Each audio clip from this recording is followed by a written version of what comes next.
여러분, 복권 당첨되는 상상 한 번쯤 해보셨죠?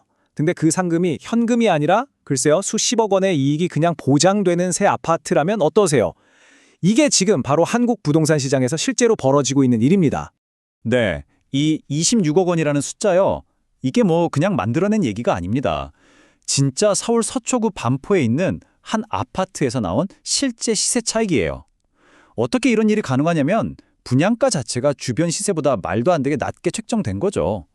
그러니까 뭐 당첨만 되면 그냥 앉아서 엄청난 돈을 버는 구조가 된 거예요. 아니, 어떻게 아파트 청약이 이런 복권처럼 변해버렸을까요? 사실 이게 정부 정책이 의도치 않게 만들어낸 결과라고 하거든요.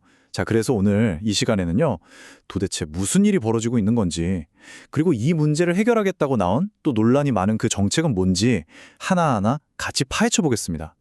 네, 오늘 우리가 다룰 이야기의 순서입니다. 먼저 로또 아파트 문제가 뭔지부터 시작해서요. 해결책으로 나온 채권 입찰제, 그리고 이 제도가 겪어온 역사, 또 기대 효과와 우려, 마지막으로 핵심 질문까지 차근차근 짚어보겠습니다. 자, 이 모든 문제의 시작점은 바로 분양가 상한제라는 제도에 있습니다.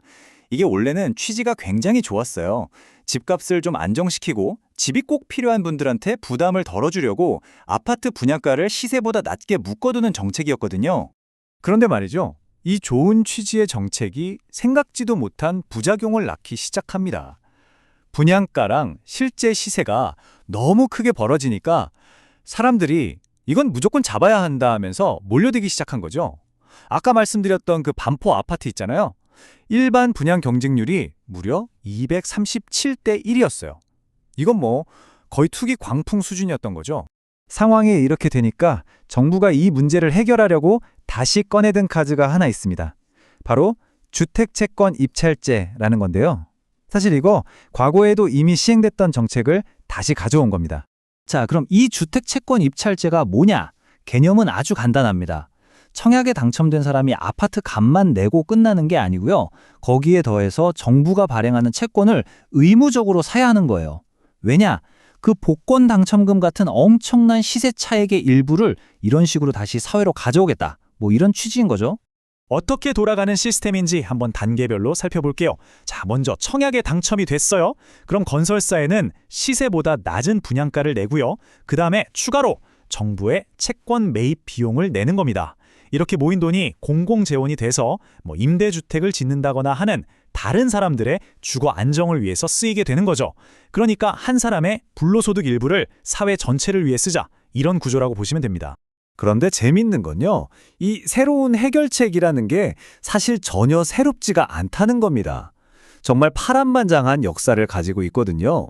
이 과거를 보면 이 제도의 미래가 어떨지 어느 정도 짐작이 갑니다. 이 타임라인을 보시면 아주 흥미로운 패턴이 보입니다. 부동산 시장이 뜨거울 땐 도입했다가 시장이 얼어붙으면 폐지하고 이걸 계속 반복해왔다는 거죠. 83년에 처음 생겼다가 IMF 외환위기 때 없어졌고요. 2006년에 판교 신도시 때문에 다시 부활했다가 2013년에 집값 떨어지니까 또 폐지됐습니다. 이게 뭘 의미하겠어요? 결국 이 제도는 집값이 올라서 시세 차익이 클 때만 의미가 있다는 겁니다. 반대로 집값이 떨어지면 환수할 이익 자체가 없으니까 그냥 있으나 마나한 제도가 돼버리는 거죠. 자, 그럼 이제부터가 이 이야기의 핵심입니다. 이 채권 입찰제를 다시 도입하는 걸 두고 찬성과 반대 의견이 아주 팽팽하게 맞서고 있거든요. 양쪽의 주장을 한번 들어보시죠. 찬성하는 쪽의 논리는 아주 명확합니다. 로또 투기도 막고 그 과도한 시세 차익을 걷어들여서 공공주택 사업에 쓸 재원 한 1조 5천억 원 정도를 마련할 수 있다 이거죠. 굉장히 솔깃하죠. 하지만 반대하는 쪽의 우려도 정말 만만치가 않아요. 안 그래도 비싼 분양가에 채권 매입 부담까지 더해주면 이거 결국 현금 두둑한 부자들만 존유시키는 거 아니냐, 그들만의 리그가 될 거라는 거죠. 그리고 만약에 시장 분위기가 안 좋아지면요, 괜히 미분양만 잔뜩 생길 수도 있다는 위험도 있고요. 이런 상황에서 한양대학교의 이창무 교수의 지적은 정말 뼈아픕니다. 애초에 분양가 상한제라는 게 신혼부부나 청년들한테 기회를 주려고 했던 거 아니냐는 거죠. 그런데 지금 이건 근본적인 문제인 분양가 규제는 그대로 놔두고 그 위에다가 복잡하게 땜질만 하는 거 아니냐는 비판입니다. 반면에 명지대학교 이상형 교수는 좀 더 신중한 접근을 주문합니다. 만약에 이 정책을 다시 할 거라면 과거에 왜 실패했는지 그 효과랑 부작용을 정말 철저하게 분석해야 한다는 거예요.